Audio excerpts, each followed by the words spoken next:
만드는 기적의 주 어둠 속에 빛 그는 나의 하나님 약속을 이루시는 분 기적의 주 어둠 속에 빛 그는 나의 하나님 주 예수 이곳에 계셔 나 경배해 주 경배해 이곳에 운행하시며 일하시네 주 경배해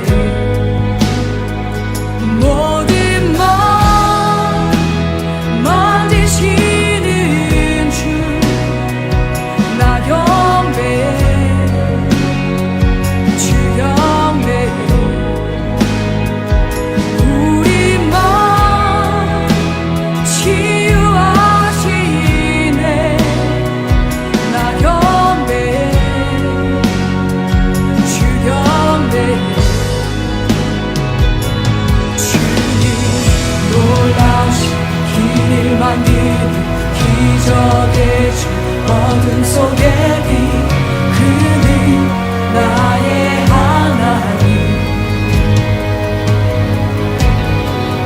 약속을 이루시는 기적의 주 어둠 속에 빛 그는 나의 하나님 모든 삶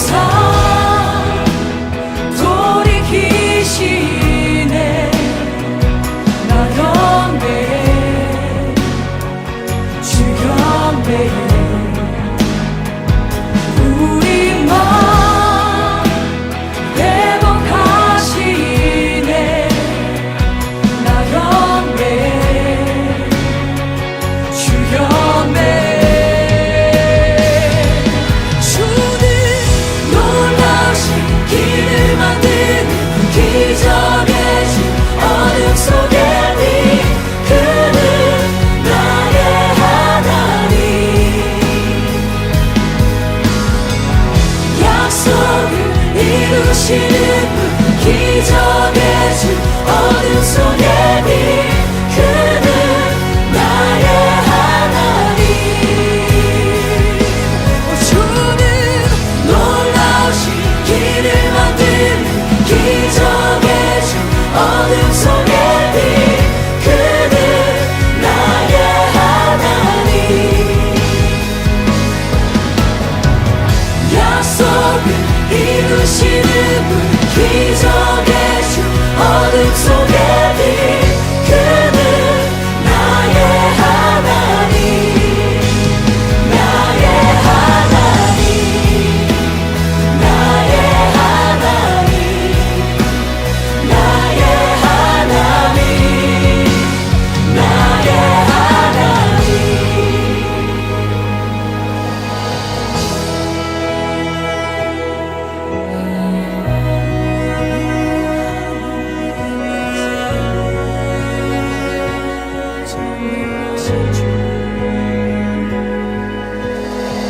주행하신 보이지 않아도 때론 느낄 수 없을 그때도 일하시네 주님 주 절대로 멈추지 않네 주행하신 보이지 않아도 때론 느낄 수 없을 그때도 일하시네 주님 주 절대로 멈추지 않네 주행하신 보이지 않아도 때론 느낄 수 없을 그때도 일하시네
높은 하늘을 창조하시고 모든 만물을 섭리 안에서 다스리시는 전능하신 하나님, 우리의 삶을 주관하시고 매일의 삶을 인도하시는 주님을 찬양합니다. 우리의 예배 가운데 참 주님만 높임 받으옵소서. 주님, 올해는 코로나 상황 앞에 함께 모여 예배할 수 없는 상황입니다. 한 자리 숫자였던 확진자의 수는 연일 100명대를 유지하면서 사회적으로 많은 혼란과 어려움의 시기를 보내고 있습니다. 또한 기독교라는 이름으로 행해진 일들로 인해 더욱 코로나의 확산의 중심에서 많은 지탄을 받고 있습니다.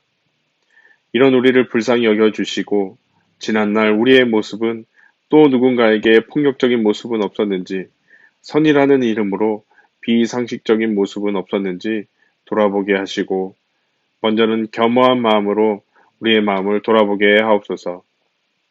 주님, 특별히 코로나 확산세로 우리의 마음과 사회 또 경제가 많이 위축이 되어 있습니다. 우리의 마음이 더욱 낮은 마음으로 엎드리게 하시고 우리의 성도와 더불어 주변의 이웃을 돌아볼 마음의 넉넉함을 허락하여 주옵소서. 우리 역시 이 땅에 속하여 살아가나 말씀을 통해 우리의 참 본향을 기억하며 우리의 가치가 어디에 있는지 날마다 확인하는 시간 되게 하옵소서. 우리 동덕 학생들과 청년들이 어려울 때 더욱 우리의 위로를 다른 것으로 위안 삼지 않게 하여 주시고 말씀 안에서 우리의 참 안식이 되시는 예수를 깨닫고 함께 감사와 찬양을 고백하게 하여 주시고 우리의 마음을 지키시고 굳건히 보호하여 주옵소서. 주님, 이 시간 말씀을 듣습니다. 각자의 자리에서 예배드리는 우리의 마음을 주장하여 주옵소서. 예배 가운데 함께 하실 주님을 찬양하며 거룩하신 예수님의 이름으로 기도드립니다. 아멘.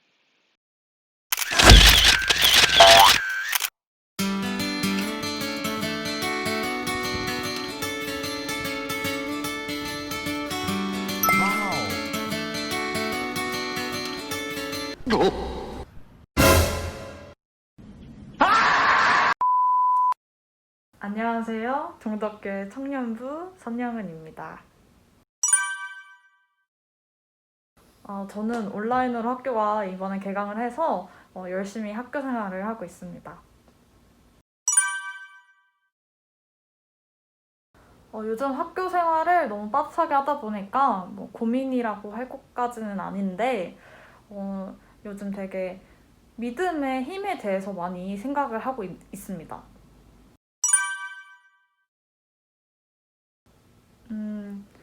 최근에 부모님께서 뭐 어르신들은 영상 기계를 다루기가 좀 힘들어 하시니까 젊은 사람들에 비해 영상 예배를 들으실 수도 있지만 약간 이게 대면 예배가 아니다 보니까 영상 예배도 안 드리면서 약간 믿음이 약해지시는 것 같더라고요. 그래서 그런 걸 보니까 조금 많은 안타까움을 느꼈었는데 그게 저희 부모님뿐만 아니라 저한테도 그런 모습이 보여가지고 최근에 그래서 요즘 믿음이 많이 약해졌고 믿음의 힘이 얼마나 중요한지 많이 깨닫고 있는 시간인 것 같습니다. 또한 이런 믿음을 돈독하게 해주고 단단하게 해주는 친구들이나 뭐 전도사님, 부모님이 얼마나 소중한 존재인지를 알게 되었어요. 믿음이 잘못되거나 잘못된 방향으로 가면 그게 얼마나 사회에 악영향을 줬는지 저희가 많이 알았잖아요. 이번에 이를 통해서. 그래서 이 교회 안에서, 공동체 안에서 물론 만나지는 못하더라도 어떻게 잘 믿음이 성장하고 있는지 이런 거를 확인을 해주고 서로 아니면 그런 거를 공유할 수 있는 존재가 얼마나 필요하고 얼마나 소중한지에 대해서 좀 알 수 있는 요즘이었습니다.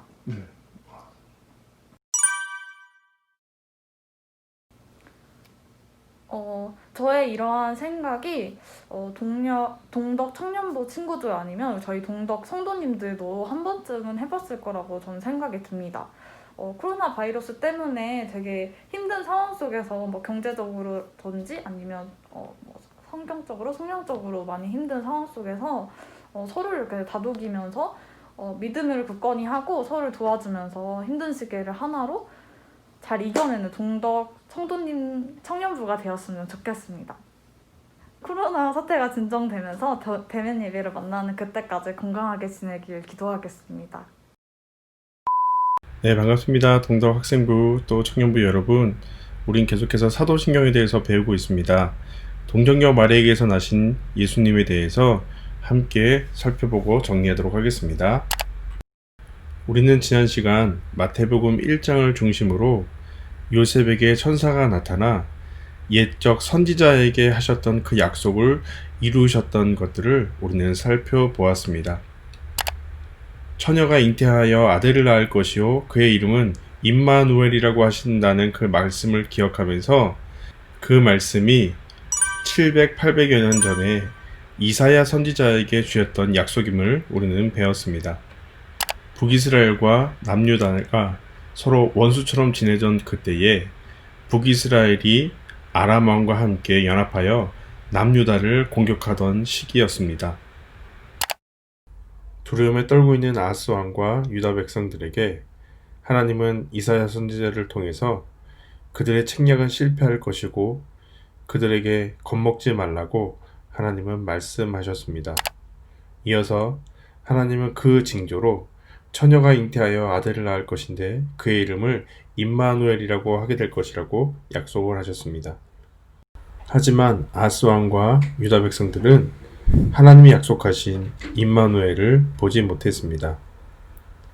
이후로 7, 800여 년이 지난 마리아와 요셉을 통해서 하나님이 약속하신 자 예수 그리스도가 나셨기 때문입니다.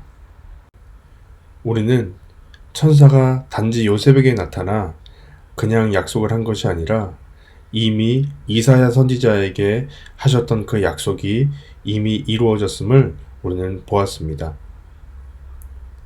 어쩌면 아하스 왕의 모습은 오늘 우리가 살아가는 모습과도 다르지 않습니다.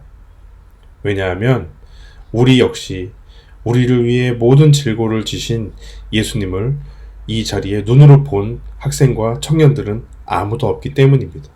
저 역시 그 예수님을 눈으로 본 적이 없습니다. 하지만 우리의 믿는 바 대신 우리의 믿는 하나님을 기록하여 준 이 성경을 통해서 하나님이 7, 800년 전에 아하스 왕에게 약속하셨고 유다 백성들에게 약속하셨던 그 메시아가 이미 예수님으로 나심으로 인해 우리에게 오셨음을 우리는 눈으로 확인했습니다. 바로 이 예수님이 우리의 모든 질고를 지시고 대속하시고 부활하심으로 이제는 그 아버지 우편에서 반드시 다시 오시겠다는 그 약속을 우리에게 주시고 하늘로 올라가셨습니다. 오늘 우리 또한 그 말씀을 믿으며 반드시 다시 오시겠다는 하나님의 약속을 성경 말씀을 통해 배우고 또 성경 가운데 기록된 예수님을 바라봄으로 반드시 다시 오실 것이라는 믿음으로 우리의 주어진 하루하루를 살아가는 성도의 삶이 되는 것입니다.